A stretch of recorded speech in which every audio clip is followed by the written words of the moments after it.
Cheating on wheels. God damn it, Peg. I cursed under my breath. Well, why?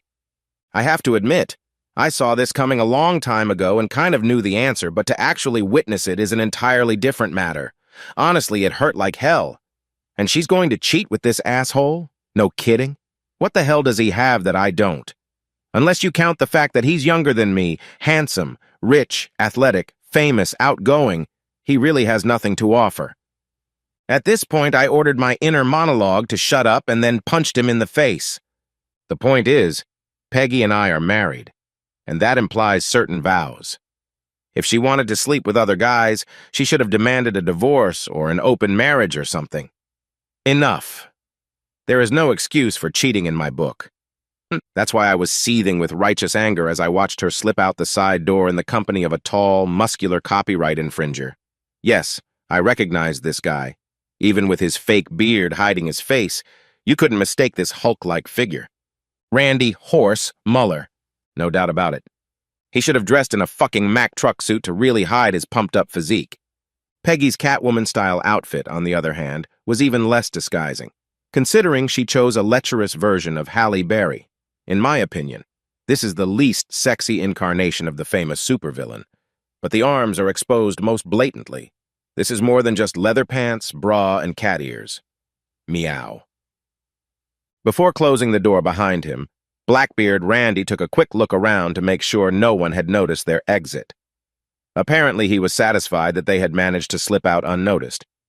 And of course, he was wrong, but one could hardly blame him. After all, he was looking for Ben Buford, not a deadly ninja dressed in all black. Besides, Peggy had probably told him that her beloved husband was on a business trip this Halloween. Obviously, she's wrong, too. Barely had the door closed before I sprang into action and followed the nefarious couple. It didn't take long, though. The damn door turned out to be locked. Shit. They're getting away. My sinister ninja skills were thwarted by the $20 lock. This is so embarrassing. Well, if you can't go straight through, you should just go around. So I started making my way through the building to the front door. This proved to be easier said than done, as the main hall was crowded with happy and drunk people in brightly colored Monster Mash costumes. Barely halfway through it, my progress stopped when something red, green, and smelling like an exploding brewery grabbed me and hugged me. "Who are you, and why aren't we making love yet?" mumbled unintelligibly to a drunken Poison Ivy, whose secret identity was local real estate agent Marge Alling. Not just no, but hell no. I'm death incarnate and also married, I bellowed in my best Christian Bale voice and broke out of her embrace. "Ben?" she exclaimed in surprise. "Ben Buford? But Peg is here with, oh, shit on a stick. I'm sorry, I shouldn't say." "I wasn't here, Marge," I said, looking her straight in the eye with my most intense ninja stare. "You didn't see me. Please." Well, of course. Okay.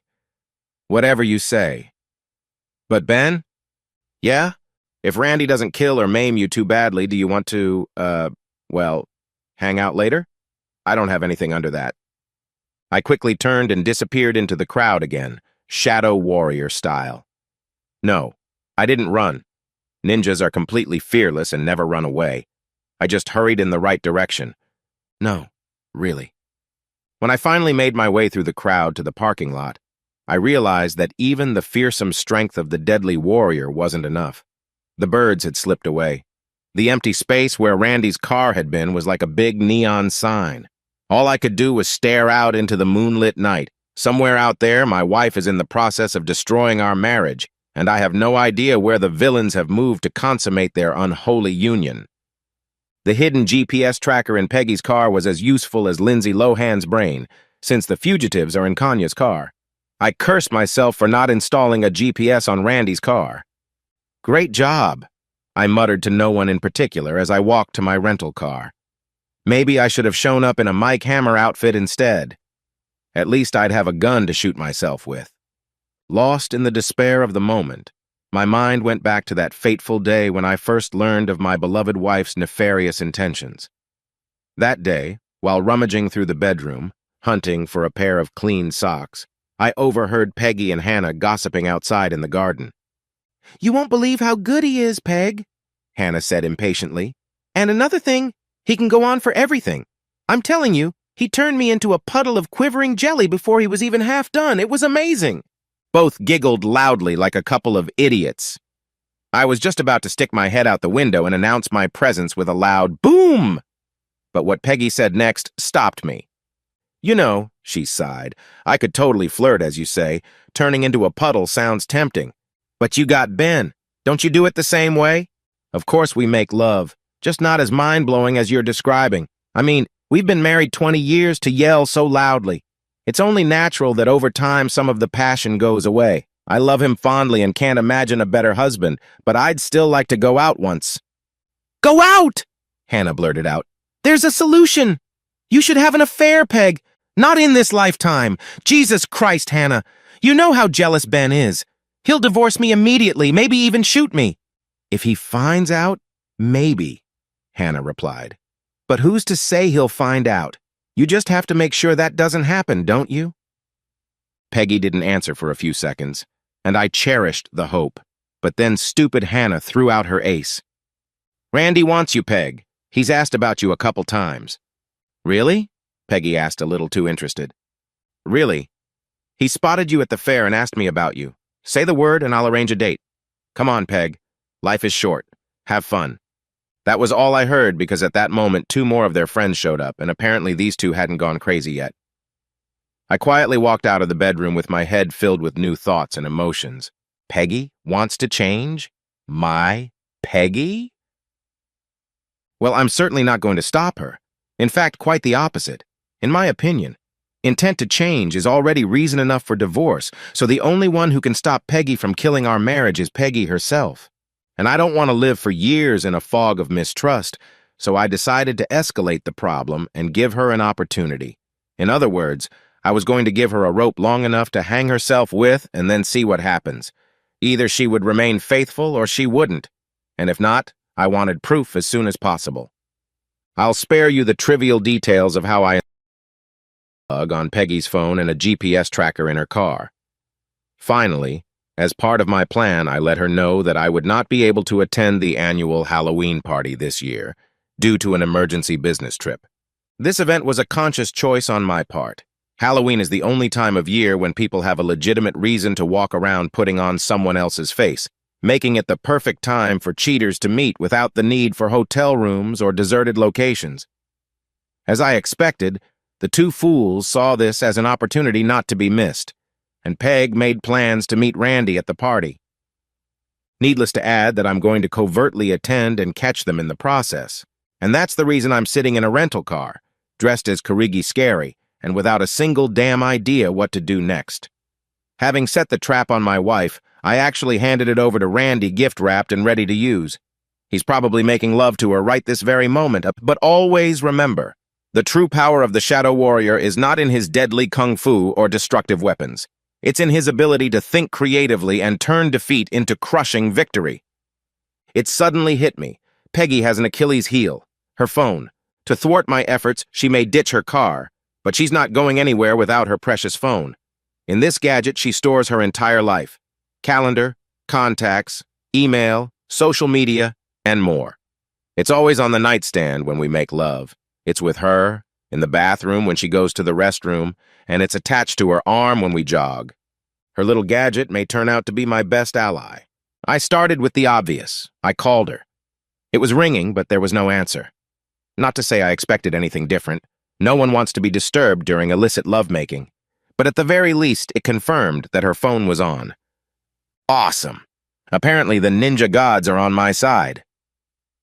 The second stage of my battle strategy was to go to the tracking page on my phone and activate the Find Phone feature, a very useful service if you lose your phone or your spouse but happen to know her code and password.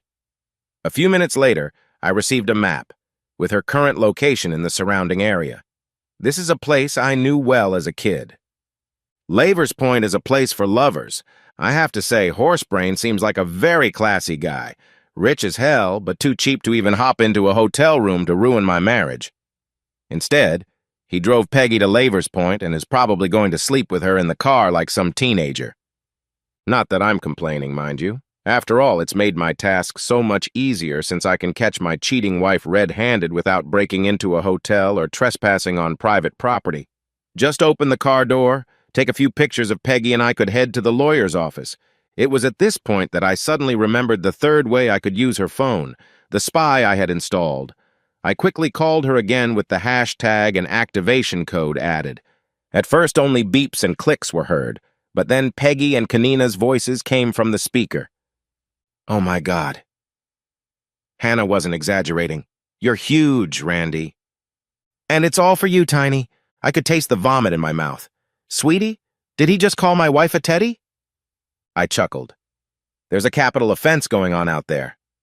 No, I was not spying on them. I was gathering information. Okay? After a while, Peggy spoke as if she'd changed her mind. I don't think I can do this, she said in a shaky voice. I really don't. My mood lifted a little. Was she regretting her betrayal? It's not too late. Of course, I'll still have to punish Horsey, but maybe I can at least save my marriage. Oh, well. Perhaps her hesitation isn't about marriage or fidelity after all. Surprise, surprise, surprise. Don't worry, Teddy. I promise to be gentle, I heard Horse Dung whisper. Me too, I thought to myself. I'll be slow, subjecting your family-destroying asshole to 1,000 excruciating ninja torture techniques. The next moment, my thoughts jumped off the rails as Peggy screamed so loudly she almost blew up the speaker. That's how my marriage died. Not under the stroke of a judge's gavel, but under a barrage of screaming homages to the almighty Lord and friends. Amen, damn it. Everyone has a breaking point, and I think I've finally reached mine. I've completely lost any semblance of my ninja coolness and pressed the accelerator pedal to the floor. My rental car isn't a very powerful car, so the speed was barely over 10 miles per hour when I rammed into Kanya's car. But judging by the screams, it definitely took the lovers by surprise. As an added bonus, the impact caused their car to roll down the slope until about 100 feet below, they were stopped rather abruptly by a large tree. I disconnected the spy call on Peggy's cell phone and dialed 911 instead. Operator, I want to report an accident. Yes, I hit a parked car and the impact pushed it down the hill. I think there's someone in it. No, I can't. My leg is injured. Please send someone. Yes, you guessed it. There was nothing wrong with my leg. But I didn't go down the hill in the dark. Randy's ass could take a rain check. I leaned back and waited for the medical staff to arrive. A few hours later, I found myself sitting in a small room in the hospital, engaging in a game of peekaboo with a sour-faced cop. I really like your police suit, I said with fake praise. It looks almost like the real thing. Where did you get it? At Walmart? On the job, smartass, he growled. And you should also notice the baton and handcuffs that go with it. Keep acting the same way, and you can try them out. I shut up.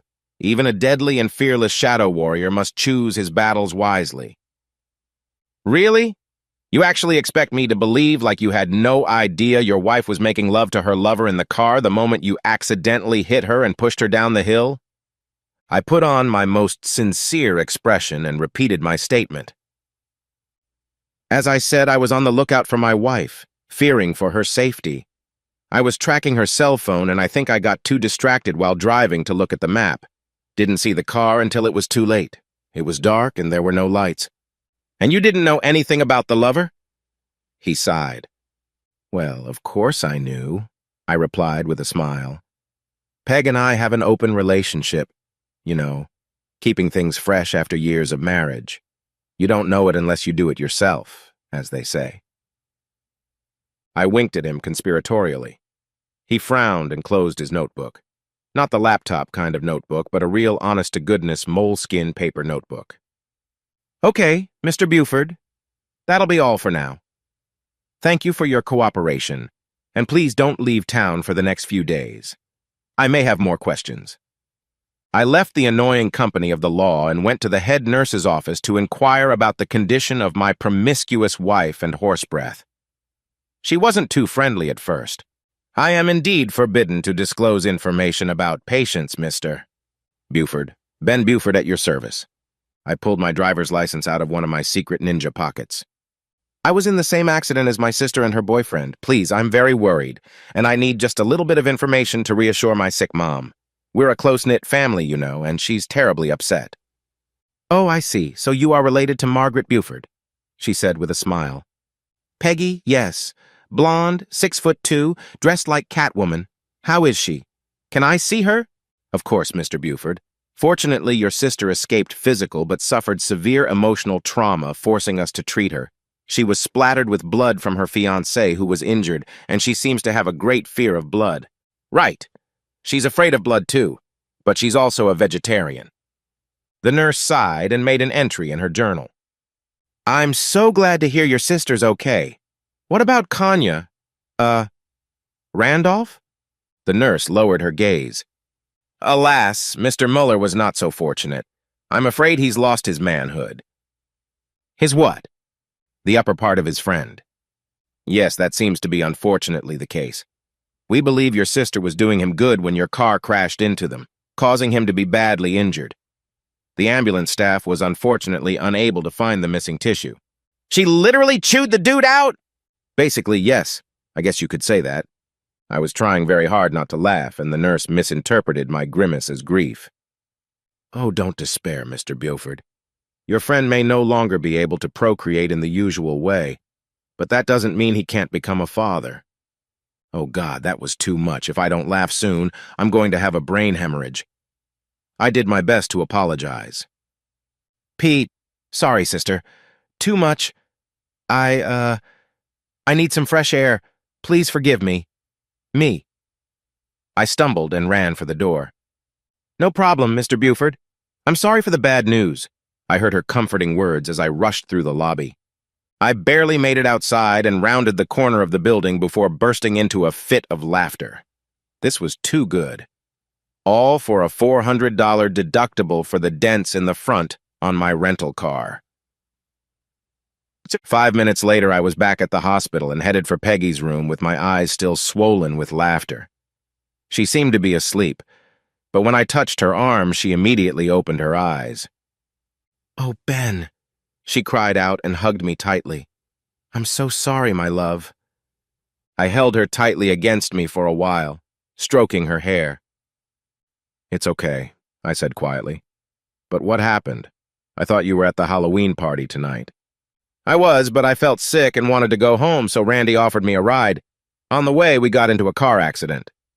At the lover's place? Yeah. Randy had some business on the way, so we had to stop. I couldn't believe she was still lying. How stupid does she think I am? We're married, for crying out loud. She should know better than me. I decided to play along a little. Never mind, Peg. The only thing that matters is that you're all right. I should go and thank Randy for keeping you safe. He's being treated in the West Wing. He's a lot worse off than you are. Peggy looked concerned and seemed actually concerned for the welfare of horse manure. Yes, the marriage is definitely over. What about him?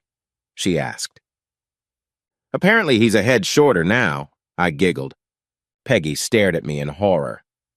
Don't be silly, not on that head. The other one. She clutched her hands over her mouth and I continued. But I'm sure she'll be out somewhere within the next 24 hours. Isn't that right, Plucky? I left Peggy in a state alternating between hysterical crying and fountaining vomit. I was disappointed in her. After all, I really thought she was a devout vegetarian. On my way out, I stopped at Randy's room. He didn't look very well, which lifted my spirits even more. The entire lower half of his body was bandaged up and he was hooked up to several IVs and other scary hospital shit. Hey, Randy, how's the head? Mr. Buford, he said with a slight smirk.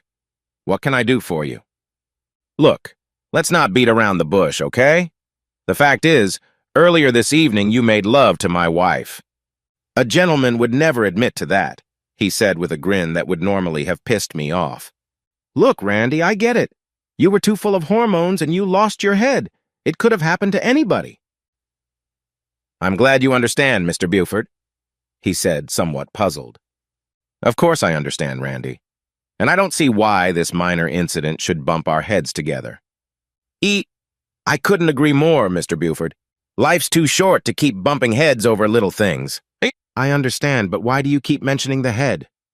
Oh shit, Freudian slip. Didn't they tell you? Told me what? You lost something very expensive. You're kidding, man? Tell me you're kidding. It's not funny, really?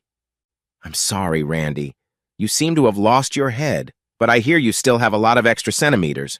No! No! No! No! No! This can't be happening! He exclaimed, and like a madman, he started grabbing at the bandages. Since Randy seemed to be busy now, I decided to leave. I'm going home, Randy. Happy Halloween. On my way out, I ran into the head nurse, looking at me intently. I must ask you to refrain from seeing other patients, Mr. Beaufort. You seem to be a bad influence on them. Wouldn't it be better if you left the building immediately? In order to calm your sister, we had to chain her to the bed. On impulse, I grabbed her head and pulled her to me. I love hot chicks in uniform, I said, kissing her hard and passionately. Then she was left standing there with a flushed face and looking at me with dazed eyes. She looked like she was going to either say something or slap me, but at that moment, Randy started screaming at the top of his lungs. I guess he finally got those bandages off. As the nurses rushed into Randy's room with a set of syringes, I quietly walked out the front door into the cold October night. By now, I had witnessed the destruction of my marriage, avenged my wounded pride, and humiliated the bad horse. Not so little for a few hours of work, but the night is still in full swing. I'm still dressed in my cold ninja costume, and I still have an unpaid bill to Hannah for enabling my wife. Oh yeah, and Halloween isn't over yet, is it? The end.